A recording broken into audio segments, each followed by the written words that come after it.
All right, guys, you just watched the basic plan, the overview. This is video 2. We're going to dig into some more of the details. This is mainly for people that are new to my channel. Again, I have 2,500 videos, and you can get lost in all the details. This is the second video that you should watch.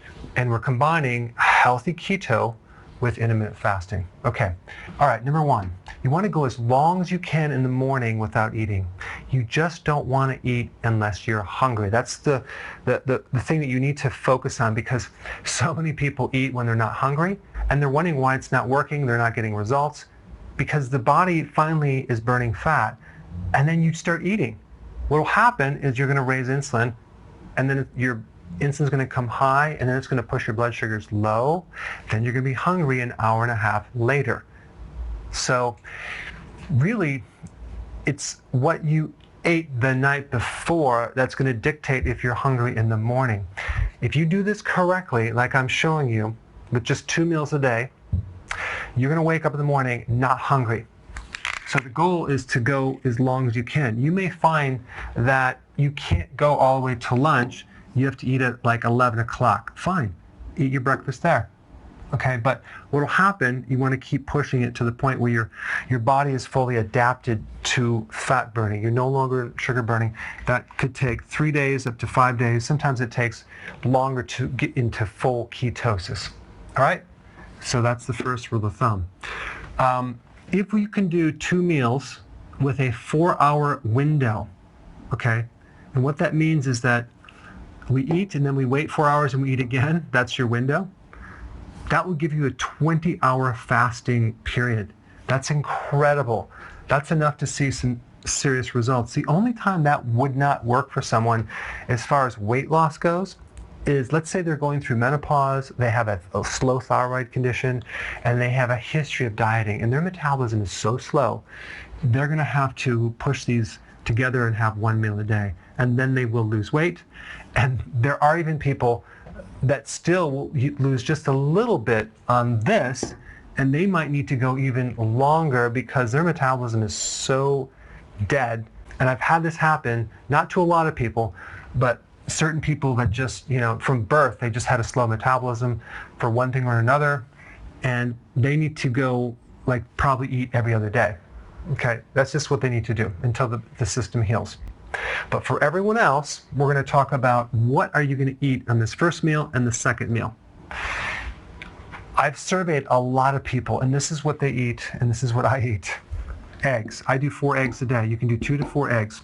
Pasture-raised organic eggs, they're a little more expensive, but they're worth it. Now, it's really important to eat healthy eggs because the factory farm eggs are just so bad. They're just terrible. And then we have avocado.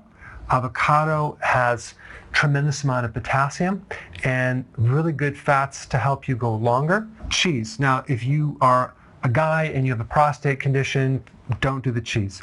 But if you have a high quality organic cheese from a grass-fed cow, goat's cheese is even better, not a problem.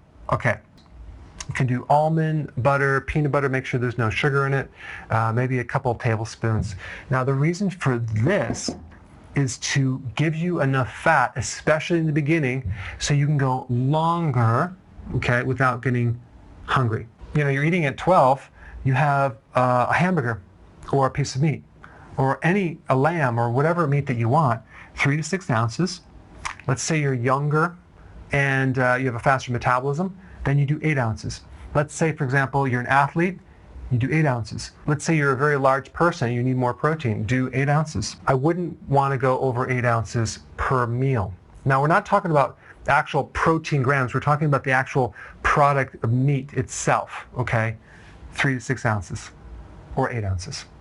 So you don't have to calculate the grams inside that meat, and there's a big difference. And then we consume our vegetables. You can steam them, you can have some raw, or the salad. I do a lot of salads. We need a large amount of salad, so some people break up their salad between this meal here and this meal, and they do maybe 5 cups and 5 cups, or maybe 4 cups and 4 cups. I mean, 4 cups is not that much. It's kind of like a medium-sized salad. I personally do all of my salad at one sitting. I'll do like 10 cups, and sometimes I'll do more than that. So I'm used to it. If you feel worse with consuming those greens, that means that your microbes are not quite in the right place. You might have a condition called SIBO. I'll put a link down below, in which case you want to cut back on your vegetables, because what's going to happen, the fiber in the vegetable is going to retain fluid. And you're going to feel bloated, and your weight loss is not going to come off. It's not because you're not losing weight, it's because you're retaining fluid. Okay, just realize you want to feel good after consuming this, and you may have to eat small amounts and gradually increase it, because guess who's eating the fiber from your vegetables? The microbes. And they might not be plentiful enough to do that. So there's many different reasons. I'll put a video down below just on that one topic. Olive oil, balsamic vinaigrette is a great dressing, maybe a handful of nuts, some seeds, because we want that fat. So this is like one option of a meal. This is another option of a meal, just to give you an example. I put a link down below to my website because I have a lot of different examples of different meals. I have a whole recipe, but this would be an example of a typical meal for someone. Okay, let's say you do fish. I love salmon. Salmon is one of the best proteins because it has omega-3. We want to do quality protein. So you can also do sardines. Believe it or not, there are good fats in sardines. I did a video on that. Or seafood, okay? This gives you the iodine. So you do your fish or seafood, your salad, this is for your dinner, and a fat bomb. What is a fat bomb? It's like a little cookie with healthy fats in it. You can make recipes for this. A lot of people consume a fat bomb just to get them satisfied so they can go from one meal to the next. As your body adapts to fat burning, you probably won't even need that because you're burning your own fat, but in the beginning it's really helpful. Here's another option for some food. You can do chicken with the skin preferably, nice and crispy, or chicken wings. Let's say you do, again, 3 to 6 ounces of chicken or chicken wings.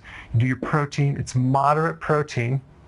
Asparagus, okay, or any other vegetable that you like, or your salad. And then you do olives as your fat, okay? I do a lot of nuts myself. I do that after the meal to the point where I'm like really satisfied so I can go longer. But the key is not snacking at night. So you want to add enough fat to go from this meal all the way to breakfast. Now, the number one weakness people have, I just realized, was boredom. So you're going to have to keep really busy right here and make sure you're not bored so you don't eat the wrong thing. You can consume your vitamins. It's not a problem any time of the day. Apple cider vinegar, a teaspoon, and some lemon is really good to have when you drink water. Coffee in the morning, try to just do one. You can do tea. You can add some bulletproof. That's MCT oil, coconut oil. You can blend that in your drink if you want, especially in the beginning, to allow you to go without having the first meal. Not a problem. But if you find that slows down your weight loss as you do this over a period of a couple weeks, then you might want to drop out the extra fat. Urge to snack, that means you need more fat and more greens, more vegetables. Those two things will solve the problem. If you crave bread, you need more B vitamins. I recommend electrolytes, a good powder, and B vitamins and or nutritional yeast. You can get them in tablets. Very important, just to make this transition smooth so you have no problems. Sea salt, don't be afraid to add more sea salt because you're going to need more salt. You're going to dump more fluid on this program, and so you have to replace it. The best time to exercise is when you're fasting, so in the morning. Okay, it's actually, you'll get better benefits.